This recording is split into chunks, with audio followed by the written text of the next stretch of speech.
오늘 말씀은 다니엘서 12장 3절 말씀 우리 같이 읽겠습니다.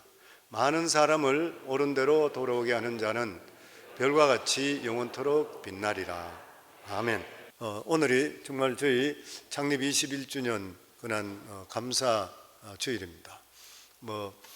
교회가 창립되고 지금까지 왔으니까 목회자로서 느끼는 어떤 은혜와 감정은 말할 수가 없는 그런 일입니다. 정말 하나님 은혜 속에서 여기까지 왔습니다. 제가 목회라는 것도 모르는 평신도로 있을 때에 하나님께서 내향을 쳐라 음성을 주시고, 그러고 나서 너희 교회 이름은, 그러면 하나님 내향을 치게 되면 우리 교회 이름은 대간절 뭡니까? 이렇게 했을 때 하나님께서 너희 교회 이름은 성광교회라. 그리고 나서 그 말씀을 찾을 때 다니엘서 12장 3절에 대한 말씀을 받게 되고, 그래서 그것이 교회가 지금 생기고 지금까지 계속적으로 이어오고, 그리고 또한 저희가 평신도로 있으면서 저희가 있을 때 그 교회에서 정말 선교하는 교회, 영혼 살리는 교회 3,000명의 용사가 되게 해주셔서 이렇게 기도했을 때에 그 교회가 그렇게 이루어지질 않았습니다.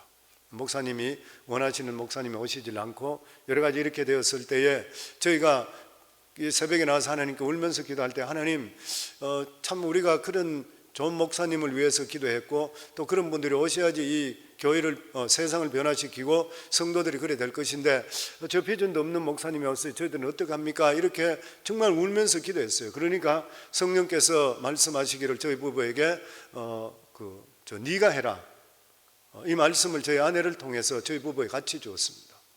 그래서 저희는 처음 시작할 때부터 그냥 교회가 3,000명 그 믿음의 용사들, 일당백하는 그런 믿음의 용사들, 근데 21년이 지났는데 실제적으로 지금 한 1,000여 명 정도 되지만 3,000명은 이루어지지 못했습니다. 근데 실제로 따지게 되면은 우리 교회 파송에 있는 파송 선교사들이 전 세계에 흩어져서 교회를 하고 신학교를 하고 따지는 것 같으면 3만 명도 넘겠지요. 어쨌든 간에 하나님께서 내 자신이 여기서 아직까지 덜 된 것은 제 자신이 준비가 덜 된 것이고 제가 아직 그릇이 덜 돼서 그렇다, 그렇게 생각하고 하나님의 때에 따라서 더 큰 일을 이루어 줄 것이라 그렇게 믿고 있습니다. 그래서 우리 교회는 이제 파송 선교사들도 숫자가 계속 바뀌거든요. 왜냐하면 사역주에 사역하시다가 또 안식년 아니면은 한 텀이 보통 4년인데 우리 교회에서 파송 선교사 내보낼 때 한 텀으로 계약할 때 4년 텀으로 계약을 합니다. 우리가 책임진다 당신들 생활비. 그래서 4년 계약, 그리고 4년 지나면서 우리가 재계약, 이런 식으로 계속적으로 지금까지 우리가 선교사님들이 선교하고 있는 이상은 중간에 사역을 중단하도록 한 적은 한 번도 없습니다. 우리 교회 계속적으로 계속 드리고 우리가 기도와 그리고 물질로 함께 서포트했어요. 그러니까 우리 교회 전체 한 주에 2만 불에서 3만 불 정도 되는 그러한 돈이, 그러한 헌금이 선교비로 계속 나왔어요, 지금까지. 그래서 고원이 생기고 그리고 신학교가 생기고 교회가 생기고 교회를 개척하고 그리고 병원이 생기고 이런 일들을 지금까지도 계속적으로 하는 것이요. 실제적으로 우리 교회가 이제 우리 교회 이후로 끝나는 것이 아니라 전 세계적으로 볼 때 26개국 넘는 교회, 넘는 나라에 파송 선교사를 내보내서 그 선교사님들이 진짜 큰일을 하는 분 굉장히 많이 있습니다. 그 선교사님 중에서도 보면 정말 실력도 있고 능력도 있고 학위도 가지고 있고 이런 분들이 얼마나 많이 있는지 몰라요. 근데도 불구하고 하나님께 받은 사명 때문에 그 소명으로 인해서 선교지에 나가 있는 일에 우리 함께 동참할 수 있다는 것은 하나님이 주시는 특별한 은혜인 것이요. 그렇기 때문에 하나님께서 2년이 넘는 이러한 팬데믹 기간 동안에 하나님께 살아계심을 보여주시기 위해서 우리 교회에 성도들이 더 많이 불었잖아요. 저희 교회에 더 많은 성도들이 왔고 믿음 있는 분들이 2년 동안에 참 많이 왔습니다. 그래서 우리 오래 계신 분들이 요즘은 우리 교회 성도들 누구만 모르는 분들이 너무 많다 그래요. 다 믿음 생활 잘하는 분들. 그동안에 이 팬데믹이 없었더라면은 온라인으로 예배 드리는 거 이런 것들이 별로 없이 자기 교회만 예배 드리다가 온라인으로 드려지면서 각 교회들마다 예배를 드리면서 영상의 설교를 듣다가 마음이 열리고 가슴이 열리는 것이에요. 그러면서 비전을 찾아서 함께 온 분들이 얼마나 많이 있는지 몰라요. 더더욱이나 우리는 이러한 팬데믹 기간 동안에 오히려 지금까지 이루지 못했던 그런 헌금이 최고로 올라가 버렸습니다. 기적적인 사건이잖아요. 다 교회들이 슬링크돼 가고 다 다 어렵다고 하는 가운데도 불구하고 우리 교회는 더 부흥되고 더 많은 헌금이 들어와서 더 많은 하느님 일을 할 수 있도록 하나님께서 만들어줘. 이거는 하나님이 살아계시고 하나님께 만들어 주신 것이에요. 아멘. 제가 영상을 이래 보면서 느끼는 게 뭐냐 하면은 뭐 딴 거 보는 것이 아니라 제가 이래 보니 저희 아내 얼굴이 보여요. 제 아내가 보이는데 뭐 제가 오늘 창립 예배니까 저희 부부는 함께 부름받았고 제가 하나님께 부름받고 나서 저희 아내가 자기는 절대로 목회 안 한다고 해서 그래서 7년 동안 제가 기다렸잖아요. 7년 동안 제가 기다리고 있다가 저희 아내가 나중에 가서는 하나님께 기도원에 가서 기도하는데 네 모습 그대로 해라 이 말씀 듣고 나서 그러고 나서 목회를 같이 했죠. 그러면서 동력입니다. 실제로 저보다 더 큰 일을 많이 하고 있죠. 저는 설교하고 뭐 이렇게 행정하고 이런 건 했지만 성도들에 대한 케어든지 상담이든지 그리고 이런 일들은 저희 아내가 대부분 다 했었습니다. 그리고 저희 아내 성격은 잘 아시겠지만 굉장히 스트레이트 포워드합니다. 믿음에 절대로 뒤로 물러가는 일이 없었었고 성도들하고 상담하더라도 위로해주고 그 사람 기분 맞춰주는 걸 한 번도 정확하게 성령 말씀으로 성령 인도하심 속에 또 상담함을 통해 많은 사람들이 가정적으로 특별히 변화 많이 받는 그러한 일들이 있었죠. 저는 개인적으로 또 오늘 같은 날 빌어서 저희 아내에게도 또 점수도 더 딸 겸 또 감사한 게 있어요. 우리는 아프지 않고는 새벽 기도를 빠진 적이 없습니다.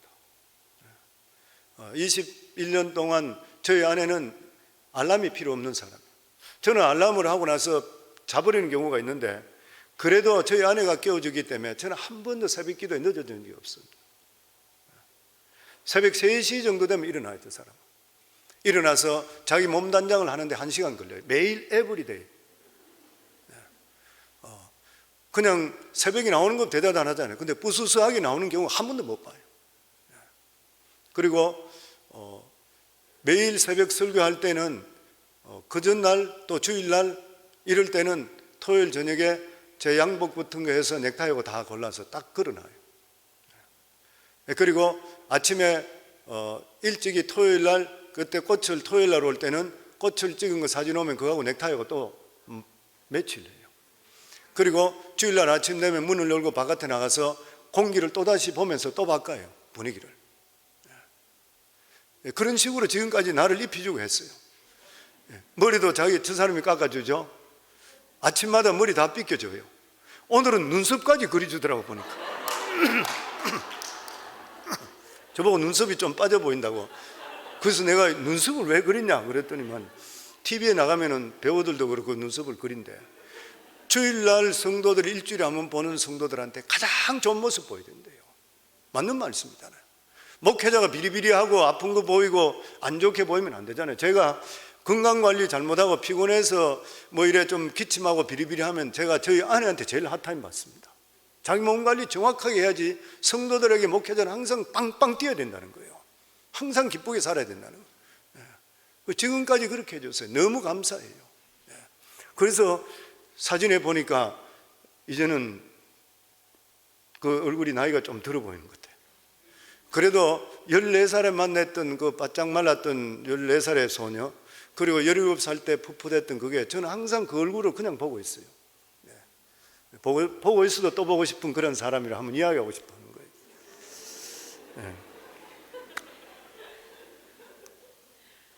너무 성도님들께 하나님께 감사하고 성도님께 감사하지만 특별히 저는 아내에게 너무 감사합니다. 팔불출 소리를 듣더라도 21년 동안 한결같이 해줬기 때문에 너무 감사하게 생각해요. 성도님 잘 아시지만 저는 이민 1세로 미국에 왔습니다. 1974년도에 미국 왔죠. 23살 때 미국 왔습니다. 이민 1세로 와서 이민 1세의 힘든 시간을 다 겪었어요. 우리 이민 오고 그럴 때만 하더라도 한국의 외환 관리로 인해서 한 가정이 미국 이민 올 때 3,000불 이상 못 가져나갑니다. 지금은 몇백만 불도 가져올 수 있겠지만 옛날에는 가져오는 돈들이 없어요. 다 힘들게 살았습니다. 영주권을 가지고 있더라도 직장 한번 잡기가 너무 힘들었던 그러한 시대에 왔던 것이에요. 살아가는 삶의 어려움들을 너무나 많이 봤습니다. 그리고 그 당시만 하더라도 80% 이상이 워싱턴 DC에서 한인들이 장사했어요. 그렇지 않으면 대부분들이 보면은 청소하든지 이런 막일들을 하면서 한국 분들이 살았습니다. 저도 워싱턴 DC에서 그로서리에 일을 했었어요. 그로서리 일하면서 학교 다니면서 그렇게 했었습니다. 그럴 때에 정말 나한테 돈을 바꿔가고 물건을 샀던 사람이 창문으로 보는데 나쁜 놈들이 모여들어서 돈을 뺐다 안 되니까 총으로 쏴서 거기서 죽는 그런 모습도 봤고, 옆집 가게에서 한국 사람이 돈 총 맞아서 죽는 것도 바로 옆에 있는 사람 봤고, 이런 것들을 봤었습니다. 저 자신도 그로서리 있을 때에 도둑질해 나가는 사람 뺏으려고 그러다 보니까 그 사람 권총 차고 있는 걸 권총을 잡다가 권총을 내 가슴에 댄 적도 있었어요. 이런 것들을 겪으면서 살아요. 그때는 다 그런 생활이에요. 그러면서 그런 이민사회를 쭉 보면서 자라났었습니다. 너무나 어렵던 그 시대를 다 겪었던 거예요. 지금은 이민 오는 분들이 보면은 집 하나 팔더라도 몇백만 불씩, 100만 불, 200만 불 가져오는 사람 쉽게 가져와서 사업도 쉽게 하고 집도 쉽게 살 수 있지만, 예전엔 그런 거 없었어요. 다 그런 기틀이 돼 지금까지 오게 되었던 것입니다. 더더욱이나 저는 믿지 않는 가정에서 태어났었고, 그리고 믿지 않는 자를 하나님께서 예수 믿고 구원받고 살아계신 하나님을 실제로 보여주셨어요. 저 같은 자가 살아계신 하나님의 실제함을 체험하지 못했다 그러면 어떻게 내가 목회자가 될 수 있어요? 목회자 될 수 없습니다. 있을 수가 없는 일이죠. 그런데 하나님께서 목회자의 길로 불러주시고, 또 목회자에 부르기 전에 평신도로 있으면서 이민교회의 아픔을 누구보다도 많이 봤어요. 교회들이 싸우고 깨어지고 성도들이 싸우고 교회 안에서 문제가 될 때 그 좋던 성도들이 서로 원수가 되고, 이런 것들을 눈으로 너무나 많이 봤던 그런 목회자예요. 그래서 저희 부부는 하나님께서 우리를 목회자로 불러내실 때에 우리 부부가 다짐하기를 뭐냐면은, 우리 평신도로 있을 때 우리 목사님 제발 저러지 말았으면 좋겠다 했을 때 우리 그러지 맙시다. 우리가 느꼈던 그 목사님 하는 거 우리 절대 하지 맙시다. 그리고 우리 목사님이 이랬으면 좋겠습니다. 우리 그런 거 하도록 합시다. 그렇게 생각하면서 우리가 하나님께서 부르심에 다시 응답하면서 왔는 것이에요. 왜 그러냐면은 구원받은 하나님의 자녀들에게 교회라는 것이 너무 중요합니다. 교회가 너무 중요한 것이죠. 예수 믿고 구원받은 하나님의 자녀들은 외로우면서도 좁은 길을 가는 것이에요. 더더욱이나 미국까지 와서 잘 살겠다고 왔는 분들이 예전에 대부분인데, 우리 교회도 초창기에 이야기 드리잖아요. 저희가 창립 멤버들이 있었지만, 그분들이 14가정 있었지만 집을 가지고 있는 사람은 조그마한 타운하우스 가진 사람 한 사람밖에 없었어요. 대부분이 영주권도 없는 사람들이었어요. 그런 사람들이 모여서 지금은 뭐 다 잘 살게 됐지만 너무나 어려운 가운데 살았던 거, 여기에서. 그런데도 불구하고 열심으로 일을 해서 10의 1조를 내고 하나님께 드려지는 것이에요. 피땀을 흘려서 버는 돈을 하나님께 드리는 것이에요.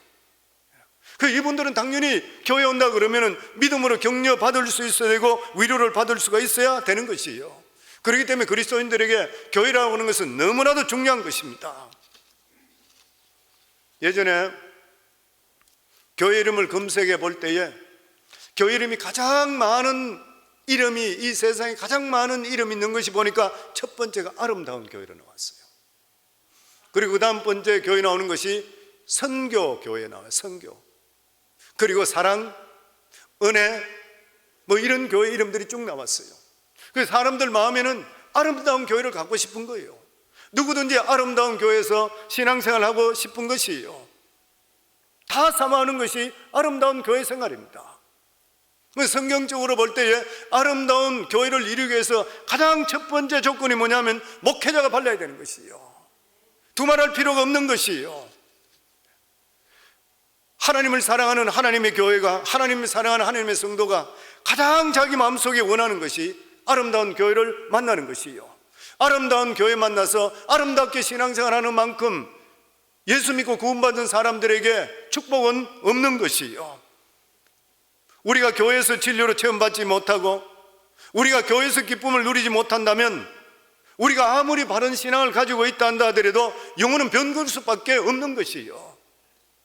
이번에 우리 팬데믹으로 인해서 2년, 여년 동안에 우리 교회 새로운 분들이 많이 오셨는데 많은 분들이 중직자들입니다. 신앙생활 잘하는 분들이에요. 이런 분들이 예전에는 교회만 들여다보고 자기 교회만 있다가 팬데믹 기간 동안 딴 교회에서 온라인으로 예배 드리면서 이런 교회도 있구나, 자기 비전을 발견하게 되는 것이에요. 그리고 영적으로 병들어가다가 우리 교회에서 다시 영적으로 소생하는 분들이 얼마나 많이 있는지를 모르는 것이에요. 보면 사도 바울은 디모데에게 보내는 같은 교육자죠.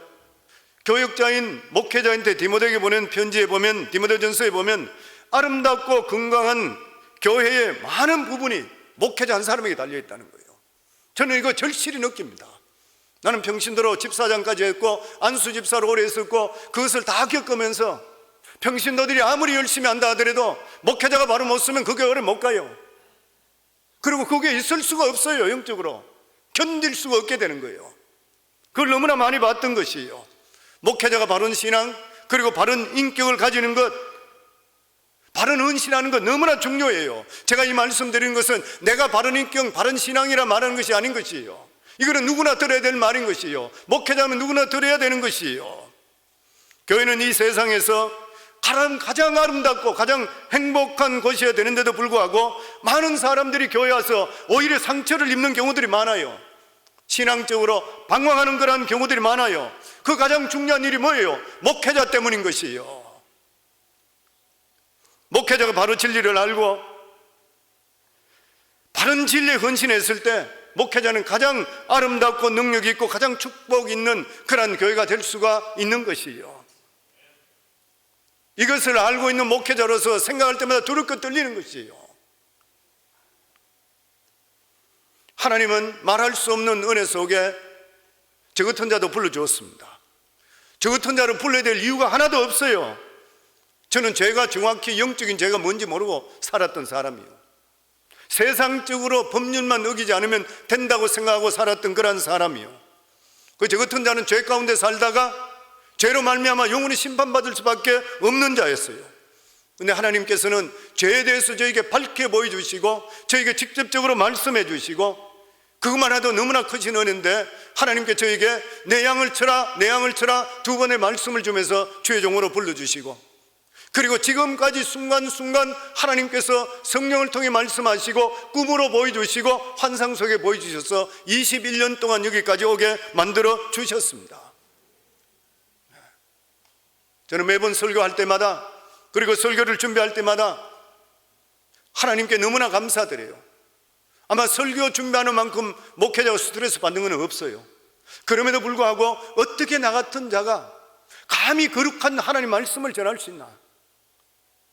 자다가 깨다가도 내가 하나님께 감사해요. 하나님을 모르던 자가 영원한 세계에 대한 소망을 주고 이 세상이 아니고 다른 세상에 있는 것을 정확하게 알려주시고 그 일에 대해서 복음을 전가할 수 있다는 이 감격이잖아요. 우리가 너무나 기쁘고 감사하게 되니까 우리 자녀들도 같이 목회자로 다 들어버렸어요. 얼마나 감사한 일인 것인지 모르는 것이에요. 이런 일은 저희를 볼 때 기적적인 그런 사건입니다. 아마 사도 바울도 같은 심정이었던가 봐요. 그래서 디모데전서 1장 12절에 보면 나를 능하게 하신 그리스도 예수 우리 주께 내가 감사함은 나를 충성되이 여겨 내게 직분을 맡기심이라. 사도 바울은 전혀 충성되지 않았어요. 예수님을 모르는 자였어요. 오히려 핍박하던 자였었어요. 그런데도 불구하고 무엇을 받는지 하나님께서 사도 바울을 택해 주셨어요. 사도 바울을 택해 주셔서 이방인의 사도로 맡겨주셨어요. 그러니까 사도 바울은 감격하는 것이에요. 내가 무엇인데 아무것도 아닌 자인데 오히려 사람들을 핍박하고 내가 오히려 사람들을 정말 이 예수 믿는 사람들을 구박하고 죽이기까지 했는데 어떻게 해서 나를 불러서 충성되게 생각해서 하나님 말씀을 주셨다, 천국 열쇠를 맡겼다는 것이에요. 감격할 수밖에 없는 것이, 그러니까 사도 바울이 감격에 고백하는 것이 그것이에요. 내가 전에는 회방자요 핍박자요 포행자였으나 도리어 긍휼을 입은 것은 내가 믿지 아니할 때 알지 못하고 행하였음이라. 자기는 전혀 사도가 될 자격이 없었는 것이에요. 악질 중에 악질이었어요. 그런데 그런 자를 자기가 불렀다는 것이에요. 이렇게 어마어마한 복음을 맡겨줬다면, 자기 같은 자를 불러서 맡겨줬다면 어찌 내가 딴짓을 하겠냐는 거예요. 내가 어떻게 해서 딴 욕심을 부릴 수 있겠냐는 거예요. 누구든지 이런 심정을 가지고 목회자는 목회를 해야 된다고 생각하는 것입니다. 내 자신 같은 저 같은 자가 어찌 감히 사도 바울과 비교를 할 수 있겠습니까? 그렇지만 그 심정이 이해가 충분히 되는 것이에요. 보면 이런 것을 보게 될 때에 교회가 병들고 행복하지 못한 그런 이유가 뭐냐면 교회 가르침이 성경 띄지 못하거나 목회자가 바로 서지 못한 경우가 대부분이라는 거예요. 왜냐하면 교회 목회자는 그리스도의 몸인 교회 관리자이기 때문에 그렇습니다. 내가 늘 말씀드리잖아요. 목회자, 우리 성도들에게 목자는 예수님이에요. 목회자는 양들에게 곁길로 가지 못하도록 짖으면서 몰아주는 양을 지키는 개라 그랬잖아요. 목회자는 개와 똑같아요. 성도들이 바른 길로 가지 못하면 계속 짖는 것이에요. 그러니까 계속 예배 중심, 믿음 중심을 짜라라, 말씀 중심 짜라라. 그 성도들 보고 비를 맞춰주는 것이 아니라 계속 짖어야 돼요. 그게 목회자예요. 사람 비 맞춰주는 거 아니에요. 나한테 잘하기 때문에 잘해주는, 이게 목회자가 아니에요. 그거는 사꾼이지. 목회자는 하나님께 맡겨주신 하나님의 양이잖아요. 성도님들이 내 양이 아니에요. 하나님의 양이에요. 그러니까 목회자는 어쨌든 성도들이 바른 믿음으로 믿음 안에 들어서 복 있는 삶을 살 수 있도록 만드는 게 목회자예요.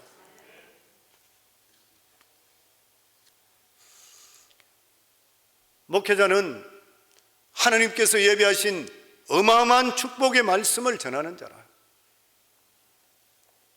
그리고 목회자는 이 복을 나눠주는 자가 목회자인 것이요. 그렇기 때문에 아름다운 교회의 목회자는 바른 신앙과 바른 인격을 가져야 돼요. 신령한 복은 위로부터 나리시게 되어 있습니다. 신령한 복을 성도들이 맞도록 만들어줘야 돼요.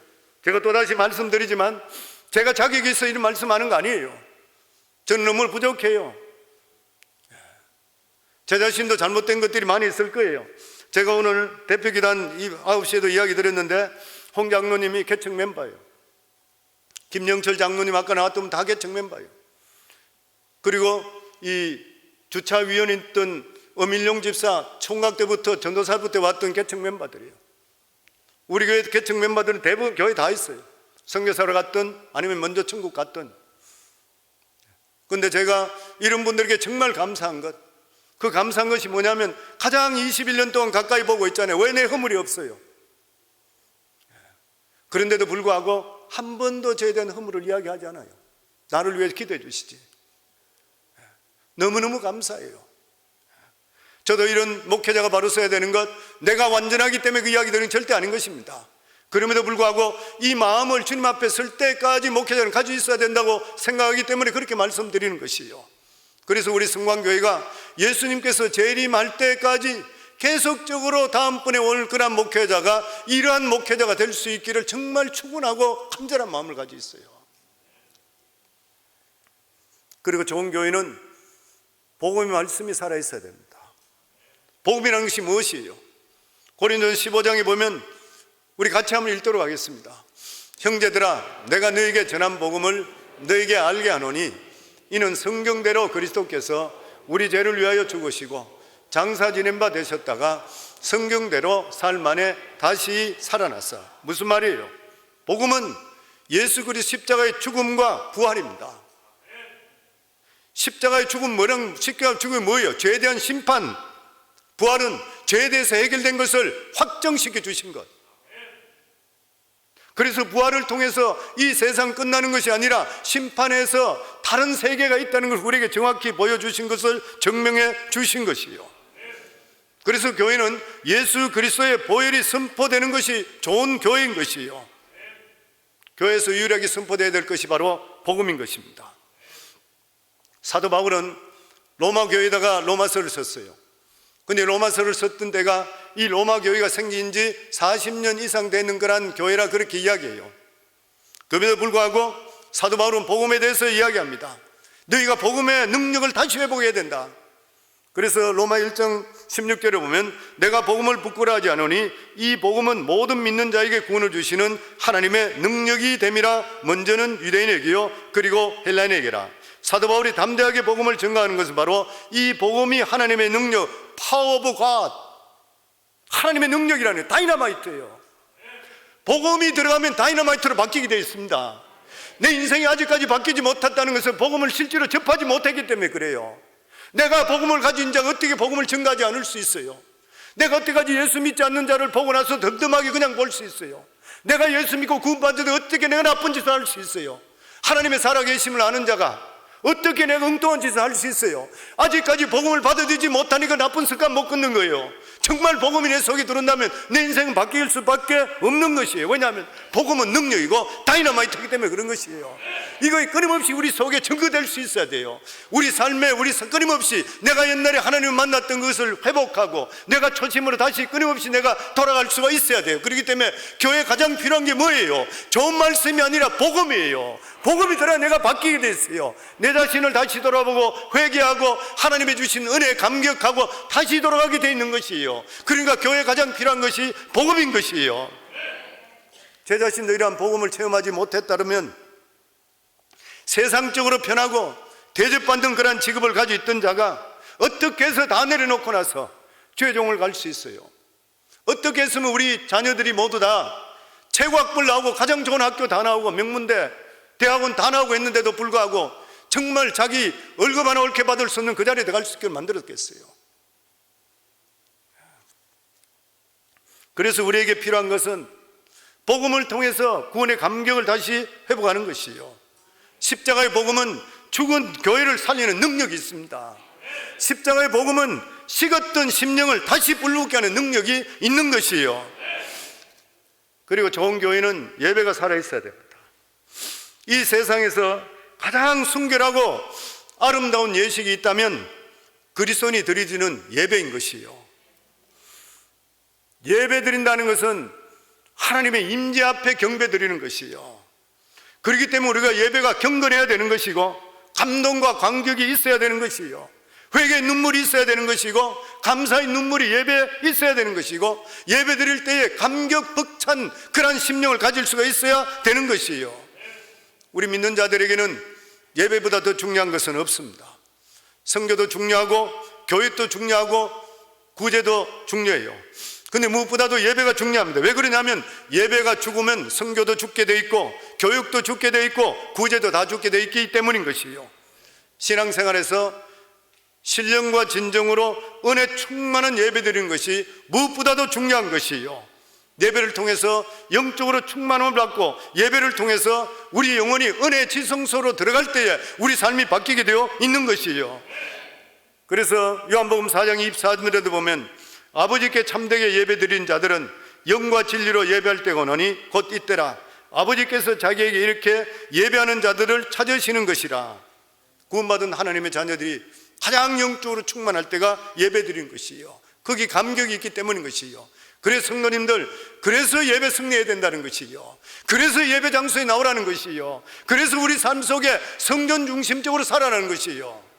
이스라엘 백성들을 애굽에서 노예 생활을 400여 년 동안 했는 이 노예 건성을 하나님께서 40년 동안 광야길에 훈련시킨 게 무엇입니까? 예배 중심이잖아요. 성막을 중간에 놓고 12지파가 둘러서고 나서 성막이 움직일 때마다 계속적으로 보고 있다가 성막이 서면 그 자리에 서고 성막이 가면 그 자리에 가고 계속적으로 40년 동안 제식 훈련시키듯이 계속적으로 예배 훈련시켰어요. 그러면서 하나님 백성으로 변화시켜줬던 거예요. 사랑하는 성도님들, 팬데믹으로 인해서 우리가 예배 생활이 게을러졌다면 사탄이 하는 것이에요. 우리가 바른 신앙 안에 바로 들을 수가 있어야 되는 것이에요. 그리고 좋은 교회는 기도하는 성도가 돼야 됩니다. 기도하는 교회가 돼야 돼요. 왜 그래요? 주님께서 뭐라 그랬어요? 내 집은 만민이 기도하는 집이라 그랬어요. 성도가 기도 안 하고 뭐예요? 기도해야 되는 것이에요. 두말할 필요가 없는 것이에요. 왜 그래요? 기도해야 성령의 불이 떨어집니다. 기도가 살아있으면 교회가 살아있게 돼요. 성령의 불이 일어나야지 교회가 능력이 나타나게 되어 있습니다. 교회는 거룩한 불이 있어야 돼요. 이 불이 바로 성도들과 교회를 지탱하는 생명력이 되는 것이에요. 사도행전은 불의 행전이라 그러죠. 불의 행전, 성령이니까 불의 행전이라 그래요. 아무것도 아닌 사람들이 거룩한 불을 받고 나서 세상을 뒤집어 놨으니까. 세상을 뒤집어 놨습니다. 거룩한 불이 떨어지기 전에는 전도나 교회 생활이나 일상적으로 반복되는 그냥 왔다 갔다 하는 흥미없는 그런 일이에요. 거룩한 불이 임하게 될 때에 역동적으로 바뀌게 되었어요.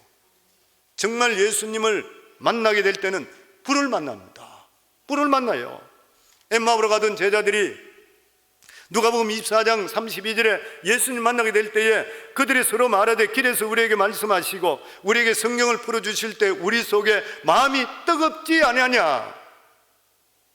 예수님을 만나면 불이 일어나는 것이에요. 이러한 불이 역사할 때에 우리의 악한 생각도 치료되고 악한 병마도 떠나가게 되고 하나님의 능력을 통해서 우리 인생 속에 회리바람이 일어나게 되어 있는 것이에요. 성령이 일어나면 마음에 불이 붙게 되어 있는 것입니다. 성경도 성령이 역사하면 성경책이 불이 책이 돼요. 불이 돼버려요. 불. 죄를 살라버리는 것이요. 허망한 세상 공상도 다 살라버리는 것이요. 몸속에 있는 악한 병마도 불로 사라지는 것이요. 성령을 품고 우리 속에 살아가는 것이 바로 성도의 삶인 것이요. 불을 품으면 불의 역사가 우리 속에 임하게 되어 있는 것입니다. 성도님들, 신앙에 진짜 불이 필요한 것이요. 우리 그리스도인들에게 불이 있으면 생명이 있는 것이요. 불이 없으면 생명이 없습니다.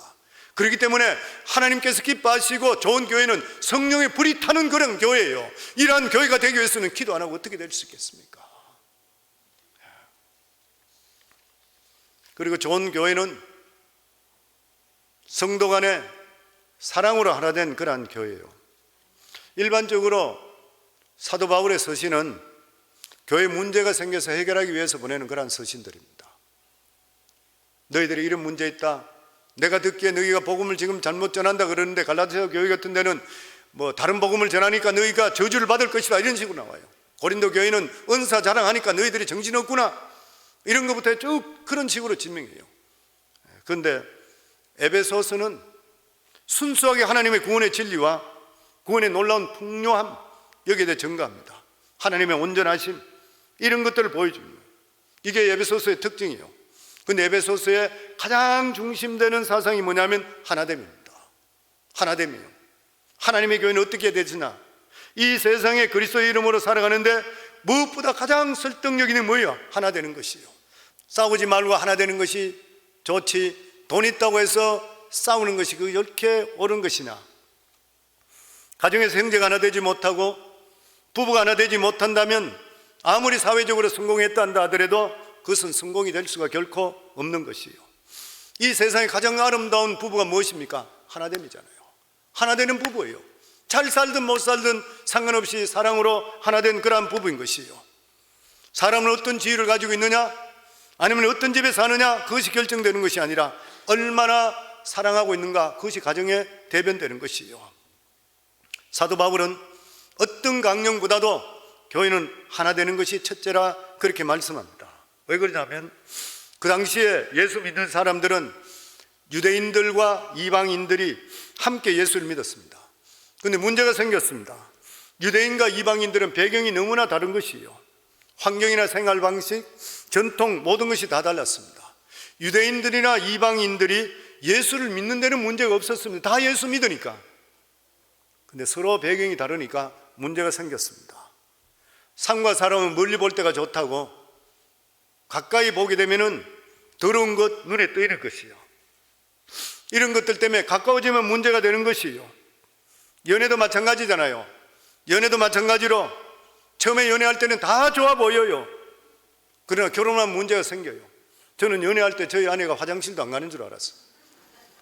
사람이 연애할 때는 다 좋은 것으로 보여요. 보면 교회 다니는 것도 똑같습니다. 교회 다니는 것도 한때 그냥 어울렸으면 몰라요.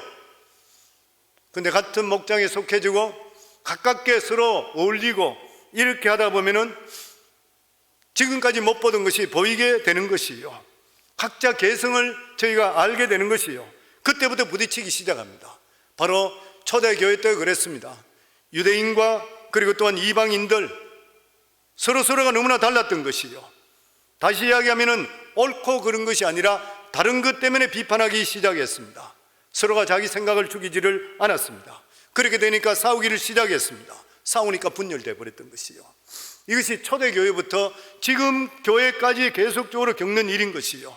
그런데 오늘 그리스도께서 교회 주시는 가장 큰 실천이 뭐냐면 먼저 교회가 하나 되는 것이요. 하나 되는 일에 대해서 자기 자신을 죽이라는 것이요. 그리고 아무리 옳더라도 하나 되는 걸 방해할 때는 자기가 틀렸다고 이야기해 줄 수 있어야 돼요. 그래서 하나로 만들어주는 것, 하나님이 기뻐하시는 것이요. 교회가 세상과 다른 것이 무엇이에요? 다르더라도 하나 될 수 있는 그런 일인 것이요.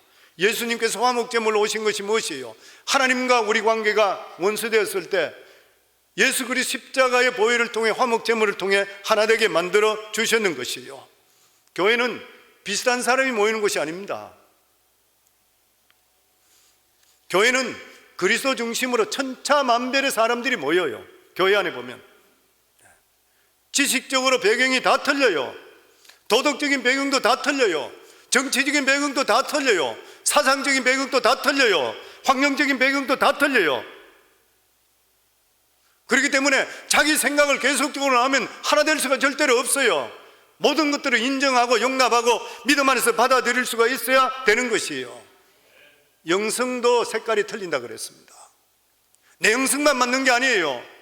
영성도 다 틀리는 것이에요. 좋은 교회는 믿음이 강한 사람, 약한 사람 모든 것들을 다 품어줄 수가 있어야 되는 것이에요. 다른 것을 인정해 줄 수가 있어야 되는 것이에요. 하나님께서 우리 한 사람 한 사람을 우연히 지은 것이 아니고 하나님의 섭리 가운데서 지었다는 것을 믿으시게 된다면 다양성을 반드시 우리가 인정해 줄 수가 있어야 되는 것이에요. 그리고 교회, 내가 목회하면서 항상 느끼는 것도 그렇지만 교회 필요 없는 사람 하나도 없어요. 다 필요하세요. 다 귀한 분들이에요. 성도님들 와서 이 사람이 안 좋고 저 사람 안 좋고 하더라도 부모가 자식을 가지고 있으면 형제들이 안 좋고 덜 좋고 했는 다 있어요. 좀 덜한 애도 있을지 모르지만 부모 마음은 다 하나 되기 원하고 서로 간에 위로하고 잘 있기를 원하는 것이 부모 마음이에요. 목회자가 똑같은 마음이에요. 그 마음이 하나님 마음인 것이에요.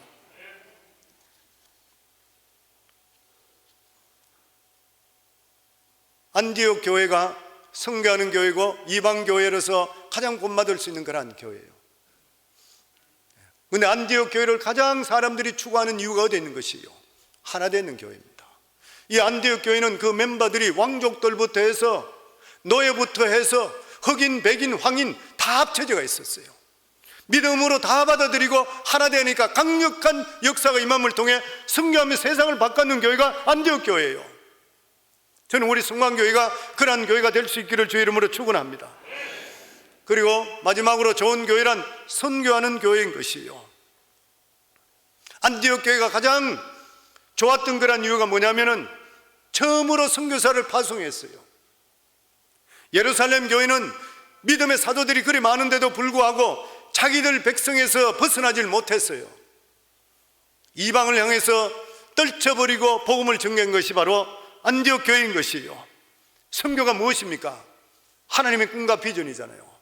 하나님의 꿈과 비전이기 때문에 자기 아들 독생자를 이 세상에 인간으로 처음으로 선교사로 보내주셨는 것이에요. 그래서 우리 교회가 하나님께 주셨는 성광교회라는 것이 다니엘서 12장 3절에 있는 그 말씀이라는 것을 알고 나서 우리 교회는 처음부터 지금까지 계속적으로 부진 게 뭐예요? 밖으로는 해외 선교, 안으로는 자녀 선교예요. 이것은 우리 마음속에 끊임없이 가져야 돼요. 제가 인터뷰에도 그런 이야기 했습니다마는 부모가 예수 잘 믿으면서 자녀들까지 믿음이 전수돼야 돼요. 만약 그 믿음이 전수되지 않는다면 겉으로는 좋아 보이는 것지만 안은 비어있는 사람이에요. 안은 비어있는 것이에요.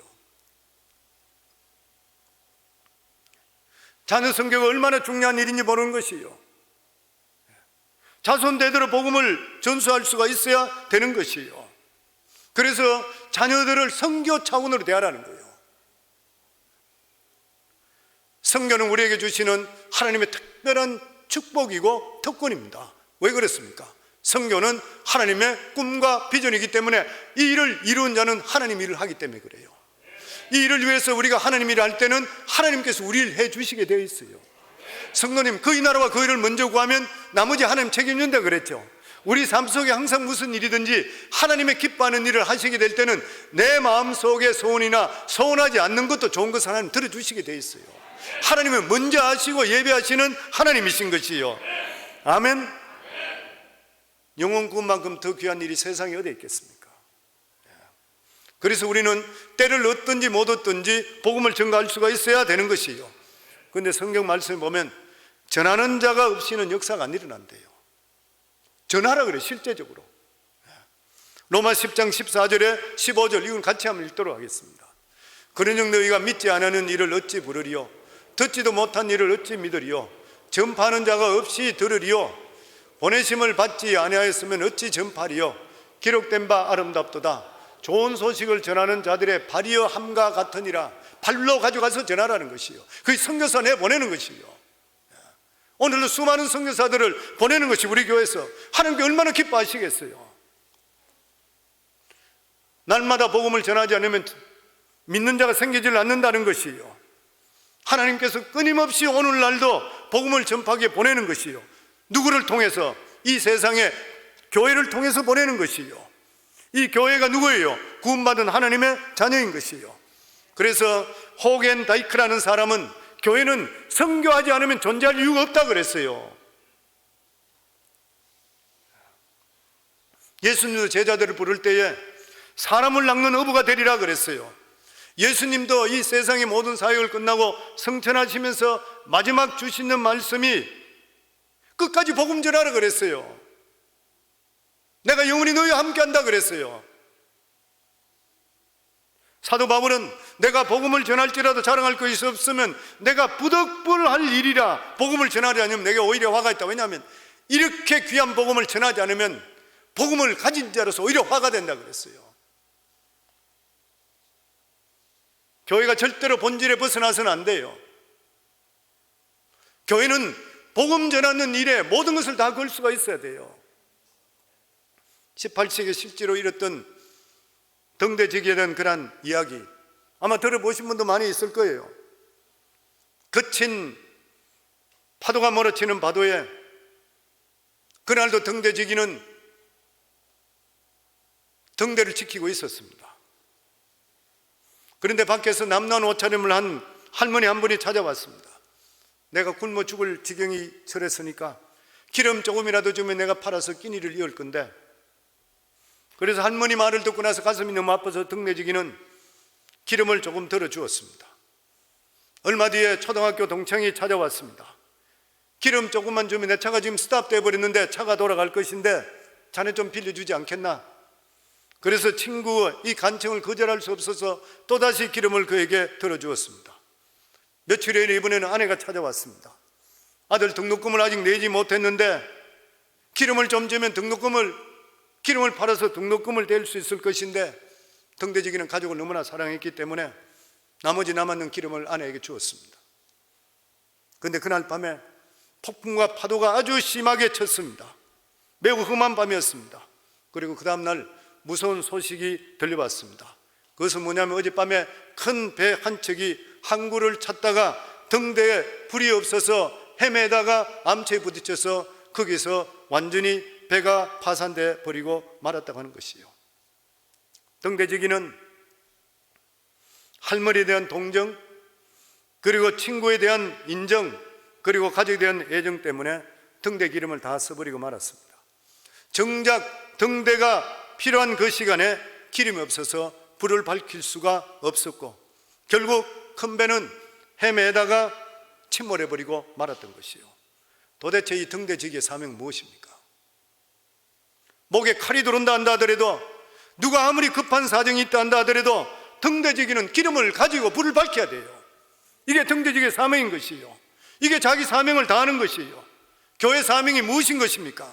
만약 하나님께서 우리에게 주시는 사명을 감당하지 않고 교회 자원을 엉뚱한 데 소모해버린다면, 영혼 구원하는 데 쓰지 못한다면 이 등대지기가 무슨 차이가 있는 것인가요? 오늘 수많은 교회들이 하나님께 드리는 물질을 통해서 자기가 먹고 마시고 엉뚱한 데 써버려요. 영혼 구원에 대해서 얼마나 많이 쓰고 있느냐는 것이에요.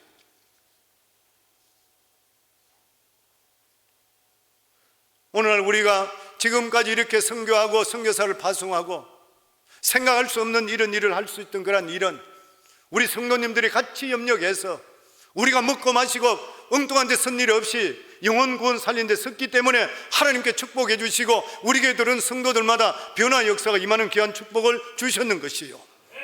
그렇기 때문에 선교는 하나님의 꿈인 것이고 사역이고 관심이고 목적인 것이요, 우리가 여기에 초점을 맞춘 이상 하나님께서 우리 삶과 우리 교회를 축복해 주시게 되어 있는 것이요, 만약에 교회가 선교하지 않는다면 세상 단체와 다른 것이 없습니다. 친교단체에 불과한 것이요, 구제단체에 불과한 것이요. 그러나 하나님의 성령이 임하게 되면 선교를 시작할 때부터 교회는 진정한 교회가 되는 것입니다. 아무리 교회가 많이 사람이 모인다 한다 하더라도 선교하지 않으면 성령의 불이 일어나지를 않는 것이요, 왜냐하면 교회 주인은 하나님이시기 때문에 그런 것이요, 하나님의 뜻을 이행할 때 하나님의 능력이 임하게 되어 있는 것이요. 사도행전 11장 20절에 21절에 보면 주 예수를 전파하니 주의 손이 그들과 함께하며 수단 사람이 믿고 주께로 돌아오더라. 안디옥 교회는 복음을 적극적으로 전할 때에 주의 손이 함께한다 그랬습니다. 주의 손이 함께하는 건 당연한 일이잖아요. 주의 명령을 행하고 있을 때에 주의 손이 행하는 것은 당연한 일인 것이요, 우리들도 하나님 뜻 가운데 살고 하나님 기뻐하는 일을 하게 될 때 하나님의 손이 우리에게 당연히 함께하는 것이요. 사랑하는 귀한 성도님들, 창립 예배를 저는 맞이하면서 우리 자신들을 다시 한 번 더 돌아보고 목회자로서 제 자신을 돌아볼 뿐만 아니라 우리 성도님들도 정말 아름다운 귀한 교회를 이루기 위해서 하나님께 맡겨준 이 사역을 잘 감당할 수 있도록 해서 주의 손이 떠나지 않는 복된 성도들, 복된 가정 이루기를 주의 이름으로 축원합니다.